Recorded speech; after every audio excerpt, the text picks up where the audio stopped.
Most AI agents waste 90% of their context window reading files they don't need.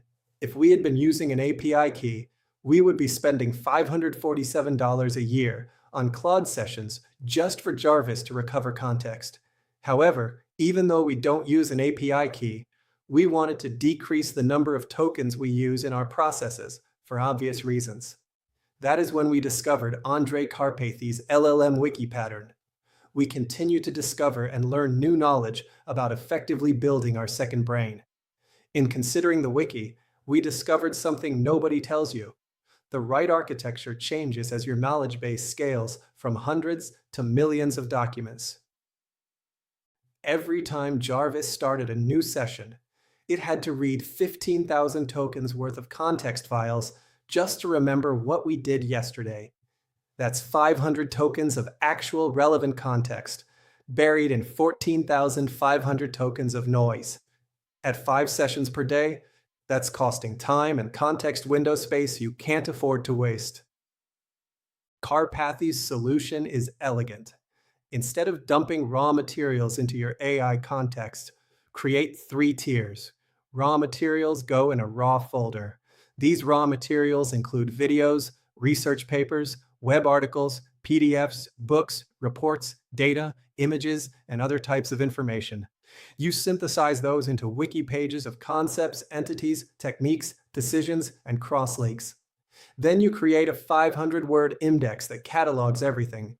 The AI reads the index first, finds relevant pages, and only reads those specific pages.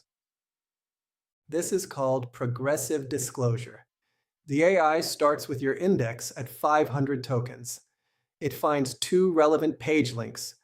It reads those pages at 1,000 tokens total. Final cost, 1,500 tokens. Before the wiki, it would have read everything at 15,000 tokens. That's a 90% reduction, and real users have confirmed this works.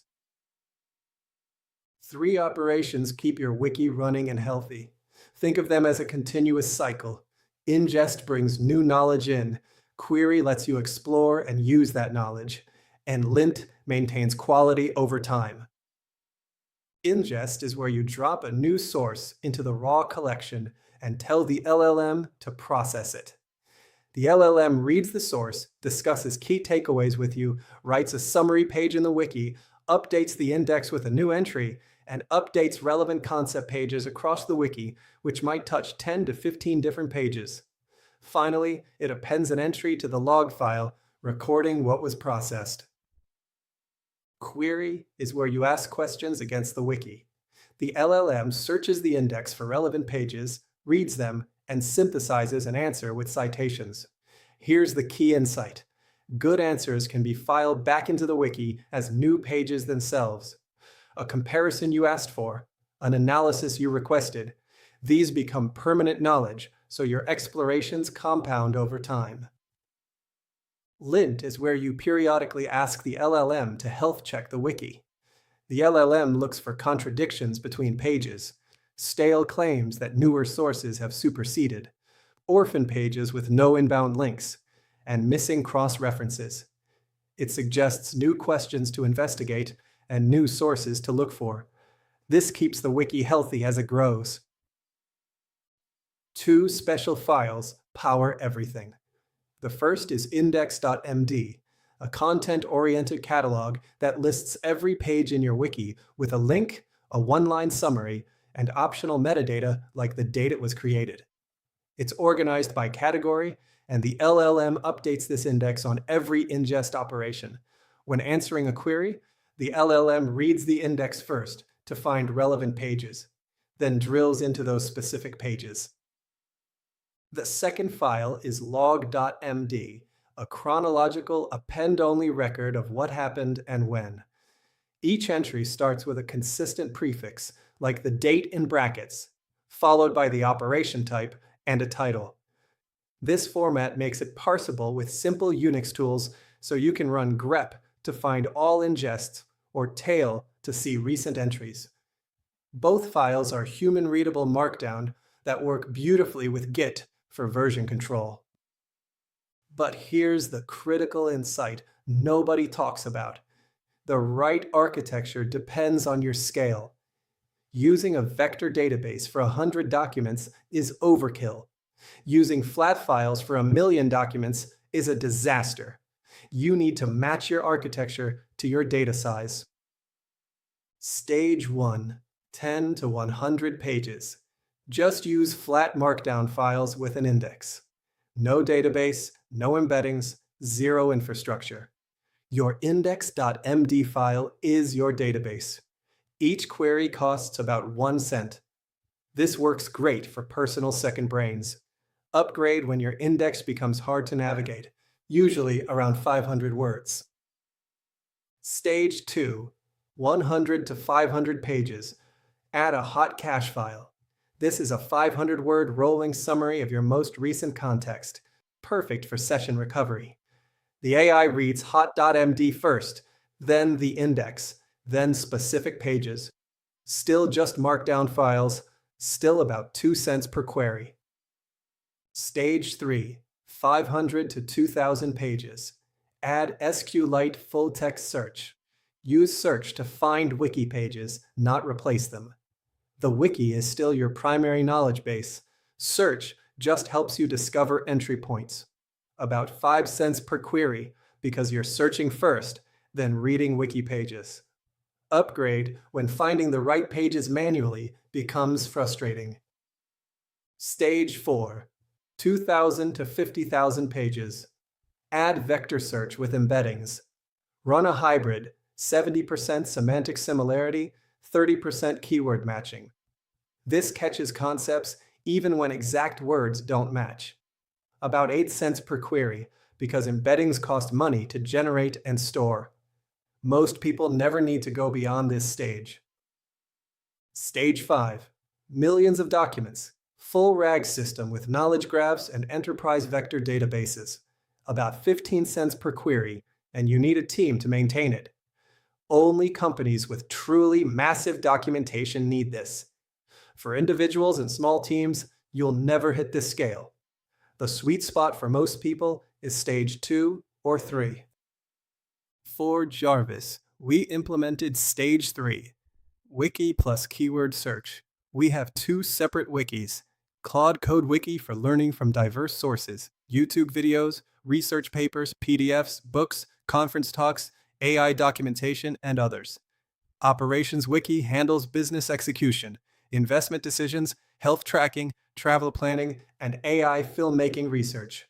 Both use the LLM Wiki pattern with hot cache and index, plus keyword search for fast discovery. The magic is auto-update. For example, every Sunday at 2 a.m., JARVIS checks YouTube channels for new videos from selected channels, scrapes transcripts, and writes to both systems. The SQLite database gets updated for instant search. The Wiki raw folder gets markdown files ready for synthesis. One source, dual outputs, zero manual work. The news aggregator works in a similar fashion. The results are dramatic. Session start went from 15,000 tokens to 500. Knowledge queries went from 5,000 to 1,000. Daily reflection from 8,000 to 1,500. Average session, 92% reduction. That's $511 saved per year if you use API. But also importantly, sessions start instantly, instead of waiting 10 seconds for context loading. Let us show you this working. I'm going to open the Command Center UI for JARVIS, query the knowledge base, check the Wiki APIs, and show you the auto-update logs. Here's the Search tab. I'm searching for hooks in Claude Code. Instant results from 125 videos with keyword highlighting. I can filter by channel or topic.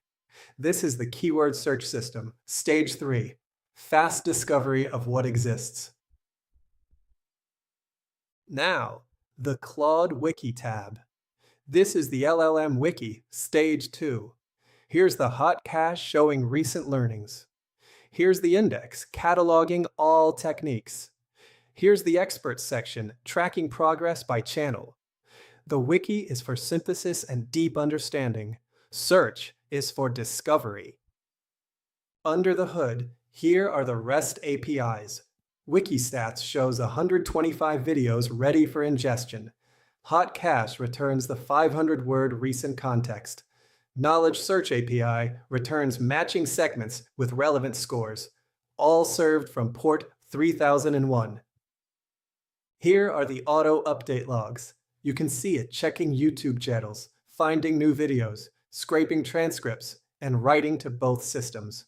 This runs every Sunday automatically. Both systems stay in perfect sync without me touching anything. Here's what I learned. Lesson 1. Start simple, scale smart. Don't build RAG for 100 documents. Lesson 2. Hybrid beats pure. Use Wiki for quality, search for speed. Lesson 3. Auto update is critical. Manual maintenance doesn't scale. Lesson 4. Progressive disclosure is the real superpower. Read index first. Drill down only when needed. So which architecture should you use? Less than 100 documents? Flat files. 100 to 500? LLM Wiki with hot cache. 500 to 2000? Add keyword search. 2000 to 50,000? Add vector search. More than 50,000? You probably need a team and a full RAG system. For personal second brains, Stage 2 is the sweet spot, with gradual migration to Stage 3 when appropriate. Real numbers from JARVIS, diverse raw materials synthesized, YouTube videos, research papers, PDFs, web articles. 2,087 searchable segments and growing. 95% token reduction confirmed. 500 words of index serves 90% of queries. Cost went from $547 per year down to $36. Speed went from 10-second session start to instant. The architecture works exactly as Karpathy described, and it scales. If you want to build this yourself, start with the basics. Create a raw folder for source materials. Create a wiki folder for synthesized pages. Write an index.md that catalogs everything. Add a hot.md for recent context. Then set up auto updates to keep both systems in sync. Don't overcomplicate it. Upgrade your architecture only when you feel pain. If your index is easy to navigate, stay at Stage 1. If session recovery is slow, add hot cache for Stage 2. If finding pages is frustrating, add keyword search for Stage 3.